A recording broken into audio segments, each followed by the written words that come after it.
We're here today at the Open Texas rally. Tell us your name and what your thoughts are and what you want to say. Yeah, my name is Shawn Jones, and I was out here to support the Open Texas movement, but I wanted to make some people aware of some of the things while people are focusing on reopening these businesses, shine a light on some things that I don't think people are a different viewpoint, if you will. Okay. 90 days ago, I couldn't walk into my bank wearing a mask.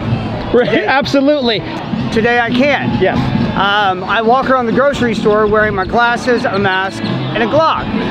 Nobody pays any attention to it anymore.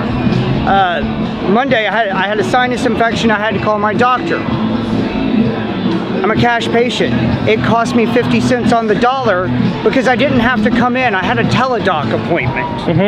I'm sitting out on Lower Greenville the other week and having a chat with my buddy, and he walks across the street and he grabs a roadie, comes back across the street, sits down, and has a drink that he just bought from a bar that he wasn't allowed to drink there, but it was only legal if he left the bar. And if it were not under these circumstances, it would not be legal at all.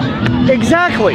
So, in another 90 days, as all of this reopens, and we've seen that all these things were prohibited, aren't dangerous. Yes. Nothing negative has happened. There's no rise in crime rates. Right. No rise in drinking and driving. Is everybody who's chanting for Open Texas, are they going to accept those regulations being put back in place? Because what's still going to happen is COVID's not going anywhere. You're still going to have elderly people that are immune compromised, right? Children, people with autoimmune deficiencies, all of these things, and life isn't going to return to normal for a lot of those people. Right. Are we still going to keep curbside alcohol pickup? Are we still going to allow my grandfather to have a teledoc appointment instead of having to risk going into a contaminated office? Or are we going to pretend this was all just one isolated event and go back to allowing the government to over-regulate our daily lives? See, you make some very good points, and I've been watching this from your perspective, more or less. I've been saying, okay, when we've gone to different legislators about legislation and stuff like that, or different things that we've seen that have been bad practices, they say, well, we can't do anything because it would be violating this person's constitutional rights. Now we've violated every constitutional right, and I'm sitting back taking notes and saying, okay, next time you tell me you can't do something, not only are you lying to me, you already have done it, just that. And it's very interesting because the point you're talking about is freedom and liberty versus overregulation, if I understand you correctly. Yes. And you make some very valid points.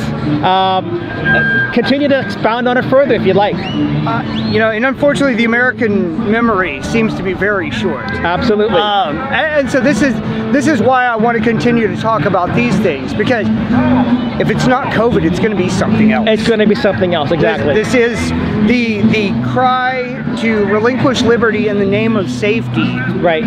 Is far older than America is. Right. So the one thing that I've found is that people have said, including the governor, we'll see what the science indicates. They've never invoked science to begin with. This whole thing is based on a pseudoscience. I understand taking 2 weeks back, seeing when you don't know what the results are going to be, what you're dealing with, taking that time off. But the data and the science and everything undermines the whole ideological program, which is an attack, as was mentioned earlier, upon your liberties, your guaranteed liberties. In Texas, we have a Bill of Rights, and I believe in the Bill of Rights in Texas, under Article 1 of our Constitution, I believe that there are at least 34 specific rights that are guaranteed to you by our state, that you are guaranteed. And yet we've disregarded those rights, but yet these are the times when we need to be asserting the rights. The rights are here to protect us against tyranny, not to say under tyranny you throw them all away because a governor or a judge or somebody else can say, sorry, this is a state of emergency, your rights no longer exist. So you're talking about liberty, and even though we don't know, we may or may not disagree, there's a lot of discussion because liberty is a dangerous thing. I mean, it creates some predicaments that sometimes we don't like to face. But I'm glad you're mentioning the issue. Anything else you'd like to finish up with? Life is dangerous. Absolutely. Being a human is dangerous. Right, We've climbed our way up the evolutionary chain. Right. For a reason, and just, you know, and in spite of many adverse situations. Right. You know, liberty is just the next part of this evolution. You know, Right. These rights, my rights weren't given to me by the government. They were not. They're my rights as a human being to protect myself and my family. Your rights, exactly, are given to you by God, and it's government's role to protect those rights, not to somehow think that they've granted you those rights. And to most importantly, not restrict me from being able to exercise my rights. Absolutely. To protect myself, to provide for myself, those that I love and those that I care about. Right. The government needs to get out of my way and let me do what I need to do, as long as I'm not harming anybody else or defrauding anybody else in the process. Shawn, I appreciate talking with you. Thank you so much for the interview. Thank you for the time. Thank you.